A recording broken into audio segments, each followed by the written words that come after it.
السلام علیکم پیارے دوستوں، اسلام سینٹرل میں آپ سب کو خوش آمدید کرتے ہیں۔ ویڈیو کا آغاز اللہ کے نام بسم اللہ الرحمن الرحیم اور پیارے نبی صلی اللہ علیہ وآلہ وسلم پر درود و سلام سے کرتے ہیں۔ اسلام سینٹرل میں آج کی ویڈیو رمضان اسپیشل سیریز سے ہے۔ دوستو، آج کی ویڈیو میں ہم آپ سب دیکھنے اور سننے والوں کے ساتھ رمضان المبارک کی پہلی سحری میں نماز تہجد کے بعد پڑھنے والی ایک دعا شیئر کرنے جا رہے ہیں، جس کے پڑھنے والے کو اللہ تعالیٰ بے شمار اور بے تحاشا دنیاوی اور آخروی نعمتوں سے نوازے گا۔ سال بھر میں یہ موقع صرف ایک بار نصیب ہوتا ہے، اس لیے اس کے لیے کوشش ضرور کریں۔ پیارے دوستوں، اللہ تعالیٰ نے اس ماہ مبارک کی اپنی طرف خاص نسبت فرمائی ہے۔ حدیث مبارکہ میں ہے کہ رمضان اللہ تعالیٰ کا مہینہ ہے، جس سے پتہ چلتا ہے کہ اس مبارک مہینے سے رب العزت کا خصوصی تعلق ہے، جس کی وجہ سے یہ مبارک مہینہ دوسرے مہینوں سے ممتاز اور جدا ہے۔ اس ماہ سے خصوصی تعلق سے مراد یہ ہے کہ اللہ تعالیٰ کی تجلیات خاصہ اس مبارک ماہ میں اس درجہ نازل ہوتی ہے گویا موسلادھار بارش کی طرح برستی رہتی ہے۔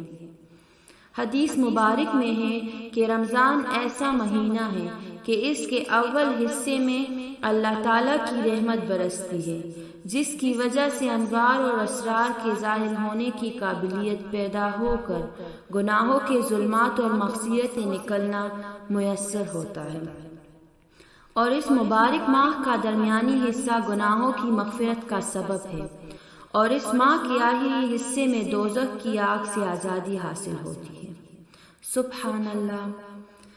رسول اللہ صلی اللہ علیہ وآلہ وسلم کا ارشاد ہے کہ رمضان کی جب پہلی رات ہوتی ہے تو شیاطین کو بند کر دیا جاتا ہے اور مضبوط باندھ دیا جاتا ہے، اور سرکش جنوں کو بھی بند کر دیا جاتا ہے، اور دوزخ کے دروازے بند کر دیے جاتے ہیں، اس کا کوئی بھی دروازہ نہیں کھولا جاتا، اور بہشت کے دروازے کھول دیے جاتے ہیں اور اس کا کوئی بھی دروازہ بند نہیں کیا جاتا، اور ایک آواز دینے والا آواز دیتا ہے، اے نیکی کے طالب آگے بڑھ کہ نیکی کا وقت ہے، اے بدی کے چاہنے والے بدی سے رک جا اور اپنے نفس کو گناہوں سے باز رکھ، کیونکہ یہ وقت گناہوں سے توبہ کرنے کا اور ان کو چھوڑنے کا ہے اور اللہ تعالیٰ کے لیے ہے، اور بہت سے بندوں کو اللہ تعالیٰ معاف فرماتے ہیں دوزخ کے آگ سے بحرمت اس ماہ مبارک کے، اور یہ آزاد کرنا رمضان شریف کی ہر رات میں ہے،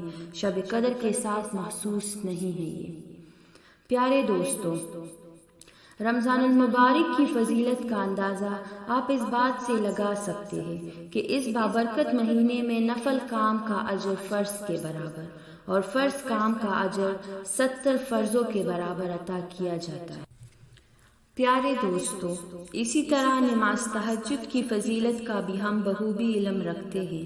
سال کے عام دنوں بھی خدا تعالیٰ نماز تہجد پڑھنے والوں پر خاص نظر کرم فرماتا ہے، اسی لیے نماز تہجد کو اپنی پوری زندگی کا معمول بنانا چاہیے، ورنہ کم از کم رمضان المبارک میں تو اسے ہر حال میں ادا کرنے کی کوشش کی جائے، کیونکہ ان دنوں میں ہمارے پاس اس کو ادا کرنے کا کافی وقت ہوتا ہے اور انسان کے دل میں ہدایت اور روحانیت کا نور پیدا ہوتا ہے۔ چند احادیث مبارک پیش خدمت ہیں۔ حضرت ابو ہریرہ رضی اللہ تعالیٰ عنہ سے روایت ہے کہ حضرت محمد صلی اللہ علیہ وآلہ وسلم نے ارشاد فرمایا، فرض نمازوں کے بعد سب سے افضل نماز تہجد کی ہے۔ اسی طرح حضرت علی رضی اللہ تعالیٰ عنہ سے مروی ہے، رسول اللہ صلی اللہ علیہ وآلہ وسلم نے ارشاد فرمایا کہ جنت میں ایسے بالا خانے ہیں جن کا اندرونی حصہ باہر سے اور بیرونی حصہ اندر سے نظر آتا ہے۔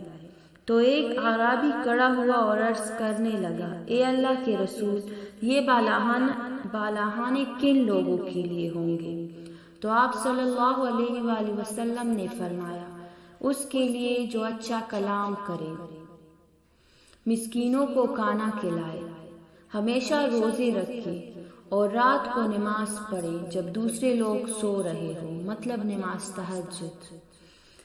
حضرت محمد صلی اللہ علیہ وآلہ وسلم نے ارشاد فرمایا، اللہ تعالیٰ رات کے آخری حصے میں آسمان سے دنیا کی طرف نزول کر کے فرماتا ہے کہ کون ہے جو مجھ سے مانگے اور میں اسے عطا کروں، کوئی ہے جو مجھ سے بخشش اور مغفرت طلب کرے کہ میں اسے بخش دوں۔ پیارے دوستو، اسی طرح ایک اور حدیث میں ہے کہ اللہ تعالیٰ رات کے آخری حصے میں بندے سے زیادہ قریب ہوتا ہے۔ اگر ہو سکے تو تم ان بندوں میں سے ہو جاؤ جو اس مبارک وقت میں اللہ تعالیٰ کو یاد کرتے ہیں، آمین۔ پیارے دوستو، رمضان المبارک کی پہلی شب یعنی جس رات چاند نظر آئے، نماز تہجد کی ادائیگی کے بعد آسمان کی طرف چہرہ کر کے 12 مرتبہ یہ دعا پڑھے تو اللہ تعالیٰ کے فضل و کرم سے بہت سی نعمتیں حاصل ہوں گی انشاءاللہ۔ دعا کچھ یوں ہے: لا الہ الا اللہ الحی القیوم القائم علی کل نفس بما کسبت۔ پیارے دوستو، یہ عمل بہت مختصر ہے اور صرف پہلی شب میں کرنی ہے، تو اس لیے اس عمل کو ضرور کریں اور خیر سے فائدہ اٹھائیں۔ خود بھی عمل کریں اور دوسروں کے ساتھ ضرور شیئر کریں۔ ہمیں اپنے دعاؤں میں یاد رکھے۔ اللہ نگہبان۔